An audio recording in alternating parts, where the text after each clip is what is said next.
Learning success में आप सभी का हार्दिक स्वागत है। और आज हम लोग 13.1 के प्रश्नों का यहाँ पर हल करेंगे। तो देखिए जो पहला क्वेश्चन है वह इस प्रकार है, दो घनों जिनमें से प्रत्येक का आयतन 64 cm³ है के संलग्न फलकों को मिलाकर एक ठोस बनाया जाता है। इससे प्राप्त घनाभ का पृष्ठीय क्षेत्रफल ज्ञात करें। यानी दो घन है जिनमें से प्रत्येक का आयतन 64 cm³ है और इनके संलग्न फलकों को अगर मिला दिया जाए तो एक घनाभ प्राप्त होता है और घनाभ का पृष्ठीय क्षेत्रफल हमें ज्ञात करना है। तो इसका चित्र इस प्रकार हो जाएगा। मान लेते हैं दो घन है, ठीक है, ये दो घन है और घन को के संलग्न फलकों को अगर जोड़ दिया जाए तो एक घनाभ प्राप्त होता है, ठीक है। तो घनाभ का पृष्ठीय क्षेत्रफल हमें ज्ञात करना है। ये घनाभ है, ठीक है, दोनों को जोड़ देंगे तो घनाभ प्राप्त होगा। और यहां पर दिया हुआ देखिए आयतन 64 cm³, क्या लिखेंगे, चूंकि घन का आयतन बराबर 64 cm³ और घन का आयतन का जो सूत्र होता है वो भुजा पावर 3 होता है, यानी भुजा क्यूब बराबर 64 cm³, ठीक है। फिर लिखेंगे भुजा क्यूब बराबर 64 का घनमूल होता है 4, तो 4 cm उसका होल क्यूब। आप देखिए भुजा क्यूब बराबर 4 cm होल क्यूब, अतः भुजा बराबर 4 cm, अतः भुजा बराबर यहाँ पर हम लोग का 4 cm हो जाएगा। तो भुजा घन का चूंकि प्रत्येक भुजा बराबर होता है तो यहाँ पर घन का भुजा तो हम लोग का अब निकल गया है 4 cm, इसका भी 4 cm, सब भुजा 4 cm है। तो ये जो घनाभ है उसका लंबाई कितना हो जाएगा, यानी अब लिखेंगे अब घनाभ का लंबाई L बराबर कितना हो जाएगा, 4 cm प्लस 4 cm यानी 8 cm, यानी कि 4 cm प्लस 4 cm बराबर 8 cm। फिर चौड़ाई कितना हो जाएगा, तो चौड़ाई बराबर इसमें देखिए कोई परिवर्तन नहीं हुआ है, चौड़ाई b बराबर इसमें देखिए कोई परिवर्तन नहीं हुआ है, सेम टू सेम है, इसलिए 4 cm हो जाएगा। और ऊंचाई में भी कोई परिवर्तन नहीं है, तो ऊंचाई h बराबर 4 cm, ठीक है। तो घनाभ का लंबाई 8 cm, चौड़ाई 4 cm और ऊंचाई 4 cm, इस प्रकार हम लोग यहाँ लिखेंगे। अतः घनाभ का पृष्ठीय क्षेत्रफल बराबर है, पृष्ठीय क्षेत्रफल बराबर इसका जो सूत्र होता है वो होता है 2 bracket LB plus BH plus LH, यानी कि 2 bracket LB plus BH plus LH, ठीक है। अब इसका यहाँ पर मान रख देंगे, 2 ब्रैकेट L हो गया आपका 8 गुना B हो गया 4 प्लस फिर BH यानी 4 गुना 4 प्लस LH, L हो गया आपका 8 गुना 4 और देखिए LB BH LH यानी यहाँ पर देखिए 8 cm और 4 cm गुना कर से 32 cm² हो जाएगा, है ना।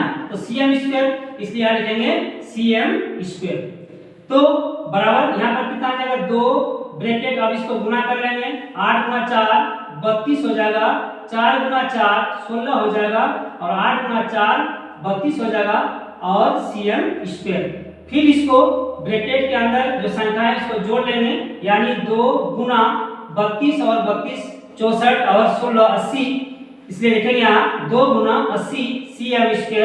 अब इसको गुना कर लेंगे यानी 160 cm²।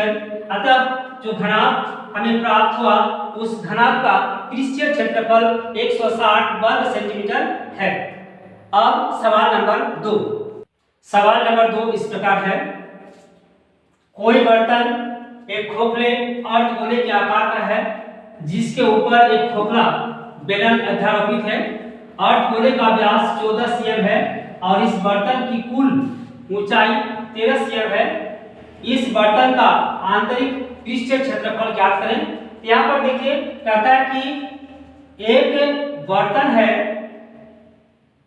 जो अर्धगोल के आकार का, ठीक है, और इस अर्धगोल के ऊपर एक बेलन अध्यारोपित है इस प्रकार, ठीक है। अब इसमें दिया हुआ है इसका व्यास 14 cm, अर्धगोले का व्यास है 14 cm। अगर अर्धगोले का व्यास 14 cm तो बेलन का भी व्यास 14 cm हो जाएगा। क्या लिखेंगे? दिया है अर्धगोले का व्यास बराबर का व्यास बराबर 14 cm, तो r कितना हो जाएगा, त्रिज्या कितना हो जाएगा? त्रिज्या r बराबर 14/2 बराबर 7 cm, ठीक है। तो फिर बेलन का त्रिज्या कितना हो जाएगा? यहाँ लिखेंगे बेलन का त्रिज्या बराबर, अतः बेलन का त्रिज्या बराबर इसका भी 7 cm हो जाएगा, तो r बराबर 7 cm, यानी दोनों का त्रिज्या 7 cm हो गया। कुल ऊंचाई यहां से यहां तक कितना है? 13 cm। अब देखिए यानी बर्तन की कुल ऊंचाई 13 cm, तो यहां जो त्रिज्या है वो 7 cm, तो ये भी तो 7 cm हो जाएगा, ठीक है। और कुल ऊंचाई 13 है यानी 13 cm है, तो बेलन की ऊंचाई कितना हो जाएगा? 13 - 7, ठीक है। क्या लिखेंगे? बेलन की ऊंचाई बराबर, बेलन की ऊंचाई h बराबर 13 - 7 बराबर 6 cm, ठीक है। अब हम लोग निकालेंगे इसका बर्तन का कुल पृष्ठीय आंतरिक पृष्ठीय क्षेत्रफल। यहाँ लिखेंगे अतः बर्तन का आंतरिक पृष्ठीय क्षेत्रफल बराबर आंतरिक पृष्ठीय क्षेत्रफल बराबर किसका?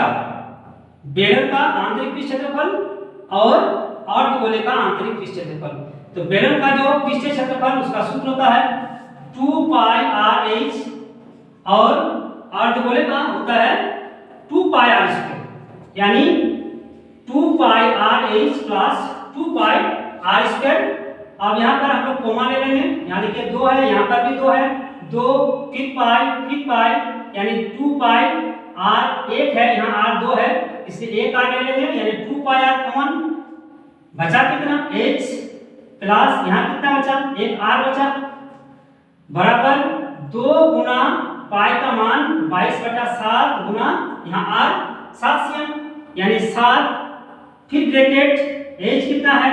6 है, 6 + 7 और cm², ठीक है, बराबर 2 गुना 22/7 गुना 7 और ब्रैकेट में आपका 6 + 7 है, इसलिए जोड़ देंगे 13 हो जाएगा, तो गुना 13 और cm² बराबर यहाँ 7 और 7 को हम लोग काटेंगे, बचा कितना? 2 गुना 22 44, यहाँ 44 गुना 13 cm² बराबर इसको गुना कर लेंगे, 13 को 4 से गुना करेंगे तो 52 का 2 हासिल 5 और फिर 52 और 5 57, यानी 572 cm²।